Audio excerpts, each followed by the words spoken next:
मित्र kitchen home में आप सभी का बहुत बहुत स्वागत है। आज मैं आपके लिए बहुत ही खस्ता करारी कचौरी की रेसिपी लेकर आई हूँ और इसकी स्टफिंग तो बहुत ही लाजवाब है।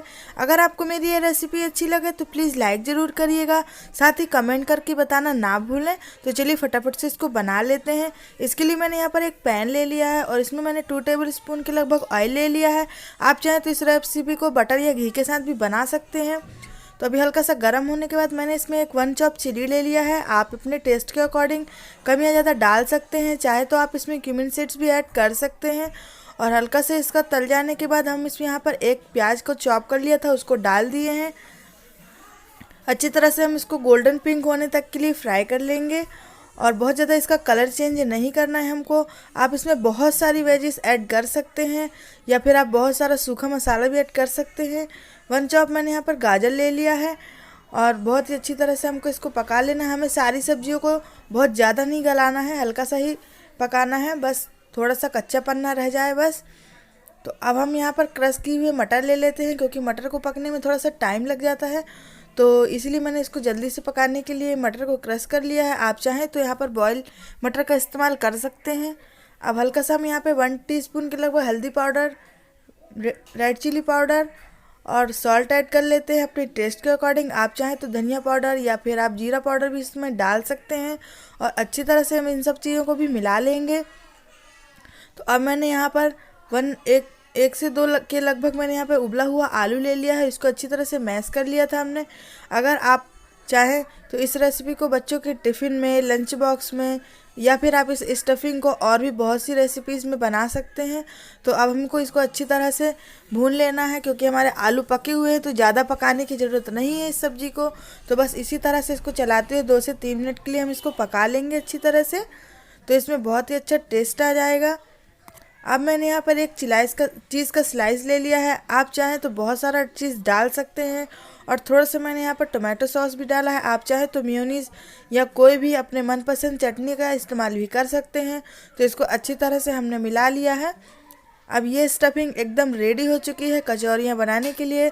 तो अब कचौड़ियों का हम आटा भी तैयार कर लेते हैं, फटाफट से बनाना शुरू करते हैं।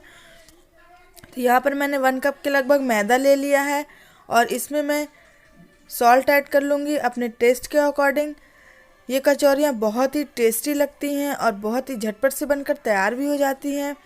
तो अब हमने इसमें थोड़ा सा मोयन डाल लेना है और यहाँ पर मैंने एक अजवाइन ले लिया है 1 चम्मच के लगभग, क्योंकि थोड़ा सा पाचन के लिए और टेस्ट के लिए भी अच्छा हो जाएगा। और इसको हमने अच्छी तरह से मिक्स कर लिया है। अब मैंने यहाँ पर 2 से 3 टेबल स्पून के लगभग ऑयल ले लिया है। आप चाहें तो घी का इस्तेमाल भी कर सकते हैं और इसको मोइन बनाना है ताकि ये अच्छा खस्ता बने। अगर आप चिल्ड बटर का इस्तेमाल करते हैं तो उससे आपकी कचौरियाँ और भी ज़्यादा खस्ता बनती हैं। तो आपकी चॉइस के अनुसार है, आप जो भी चाहें वो इस्तेमाल कर सकते हैं। तो फटाफट से बनने वाली रेसिपी है, तो मैंने इसको फटाफट से अब मिक्स कर दिया है। मोइन एकदम तैयार हो गया है। तो इस तरह से कंसिस्टेंसी होनी चाहिए, तो बहुत ही खस्ता करारी कचौरी बनती हैं। तो अब आटा को हम अच्छी तरह से लगा लेते हैं। बहुत ज़्यादा हमको हार्ड आटा नहीं चाहिए, एकदम सेमी सॉफ्ट आटा ही चाहिए हमको। तो आटा भी लग गया है, हल्का सा हम इसको नीट कर लेंगे और 10 से 5 मिनट के लिए हम इसको ढक कर रख देंगे रेस्ट होने के लिए, ताकि हमारा अच्छी तरह से आटा रेस्ट कर ले और बहुत ही अच्छी इसकी कचौरियाँ बन जाए। तो आटा देखिए हमारा अच्छी तरह से लग गया है। अच्छी तरह से हम इसको नीट कर लेते हैं। अब आटा अच्छी तरह से लग गया है, तो अब इसको हम 10 मिनट के लिए रख देते हैं ढक कर के एक साइड पर। और थोड़ा सा हम ऑयल या बटर घी इसमें कुछ भी ग्रीस कर सकते हैं, ताकि ये सूखा सूखा ना हो जाए और अच्छी तरह से इसमें मॉइस्चर भी रहा है। तो बस अब इसको ढक देते हैं हम। तो आटा भी अब हमारा 10 मिनट के बाद तैयार हो गया है, बहुत ही अच्छी तरह से रेडी हो चुका है। तो फटाफट से हमें स्टफिंग भी अपनी हमारी ठंडी हो चुकी है। तो अब हम इसको फटाफट से बनाना स्टार्ट कर देते हैं। आप चाहें तो बेल कर बना सकते हैं कचौरियाँ, या फिर छोटे छोटे पेड़े बनाकर उसमें जिस तरह से अपन गुजिया वगैरह बनाते हैं या पराठे बनाने के लिए इसमें बीच में हाथों की मदद से कर लेते हैं, उसी तरह से बना सकते हैं। तो जिस तरह से आपको कचौड़ियाँ बनाने में ईजी लगती हो उसी तरह से आप बना लीजिए। छोटे छोटे से बॉल्स बना लीजिए अपने इच्छा के अनुसार। तो इस तरह से हाथों की गदोलियों में हम इस तरह से इसका पेड़ा बना लेंगे और अब इसी तरह से हम अपनी सारी कचौड़ियों को बनाएंगे। तो आप चाहें तो बेलकर बना सकते हैं। इस तरह से, या फिर आप इस तरह से हाथों की मदद से करिए। और बस इसको अब इसके बीच में आप स्टफिंग को भर देंगे। ये वाला मेथड बहुत ज़्यादा सिंपल है, तो अगर आप चाहें तो आप इस तरह से बना सकते हैं, नहीं तो कभी कभी बेलने में हमारी कचौरियाँ फट जाती हैं। इसी तरह से हम अपनी सारी कचौरी को अच्छी तरह से बंद कर लेंगे, और ये इस तरह से फटती भी नहीं है और बहुत ही अच्छी तरह से एकदम कुरकुरी हमारी कचौरियाँ बनकर तैयार होती है। तो इस तरह से मैंने अपनी एक कचौरी को बना लिया है। अब हम इसी तरह से अपनी सारी कचौरियों को बनाकर रेडी कर लेंगे। इसी तरह से मैं दूसरी कचौरी को भी बनाना दिखा रही हूँ आपको।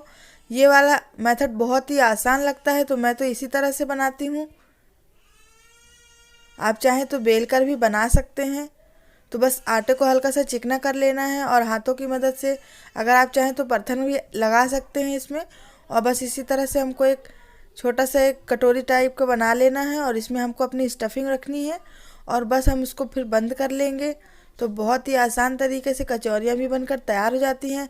आप चाहें तो आटा और स्टफिंग को बनाकर फ्रिज में स्टोर भी कर सकते हैं। तो जब भी आपको बनाना हो तो बस फटाफट से आप आटा और मसाले को निकाल के अच्छी तरह से कचौरियाँ बना लेंगे। तो ये कचौरी भी हमारी अच्छी तरह से बन गई है।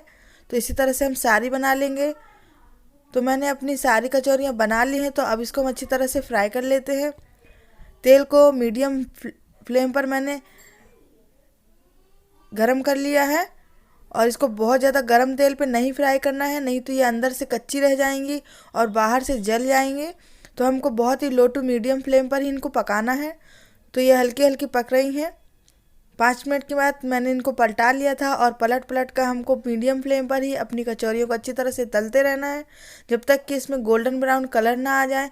अगर आपको मेरी ये रेसिपी अच्छी लगी हो तो प्लीज़ लाइक ज़रूर करिएगा, साथ ही कमेंट करके बताना ना भूलें। अगर आपको मेरी रेसिपी अच्छी लगती है तो प्लीज़ चैनल को भी सब्सक्राइब कर लीजिए, साथ ही नोटिफिकेशन बेल ज़रूर दबा लीजिए, ताकि मैं आपको इसी तरह से और भी रेसिपीज़ देती जाऊँ और उसकी नोटिफिकेशन आपको मिल जाए।